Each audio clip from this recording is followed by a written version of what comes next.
એક વાર દેજો તમારી યારે ક્યાંય ઉભો રહો ન ઉભો રહો, કામ કરું ન કરું, દવાખાનાના ખાટલે અર્શદીપ જાડેજા છે, તોસીફ જુનેજા દવાખાનાના ખાટલે ને પોલીસના પાટલે ગમે એવો ચમરબંધી અધિકારી છે ને, આ તમારો દીકરો તમારી ભેગો છે વચન અને તમને સાક્ષી, આ માતાજીની સાક્ષી તમને કહું બાજુ કેવું નથી.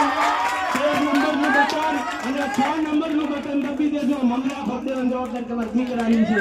આવું કોઈની જિંદગીમાં પહેલી વાર બોલ્યો છું અને હવે આજથી ચાલુ કરવાનું છે. એની સામું મારા દીકરા એમ કે તમે અમને અર્શદીપને તોસીફને અમે પૈસા આપી દીધા ને વેચાઈ ગયા. અરે ભાઈ, પૈસા તો અમે ભાડ્યા છે, અમારી જિંદગી તમારા પૈસે જાય, તમે આપો ને મારું હાલે એવું કઈ છે નહીં.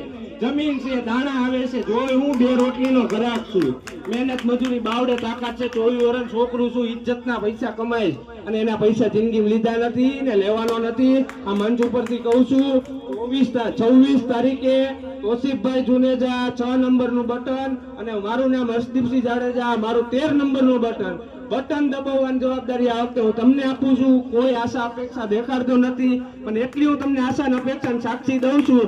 દવાખાને અર્શદીપ જાડેજાને એકવાર યાદ કરજો ને પછી બીજા 5 વર્ષ મત આપજો. મને યાદ દવાખાને કરજો અને પોલીસ સ્ટેશન એ યાદ કરજો. ક્યાંય તમે નિર્દોષ હોય ને તમને કોઈ ચમરબંધી અધિકારી એમ કહી દે કે હાલે બે જા, એને કઈ નથી દેવાનું, 5 મિનિટનો સમય આપજો. તમારે ડી ડિવિઝન મારા ઘરેથી 2 મિનિટ, એ ડિવિઝન 1 મિનિટ, અને ગમે એવી ચોકી ગમે એવો અધિકારી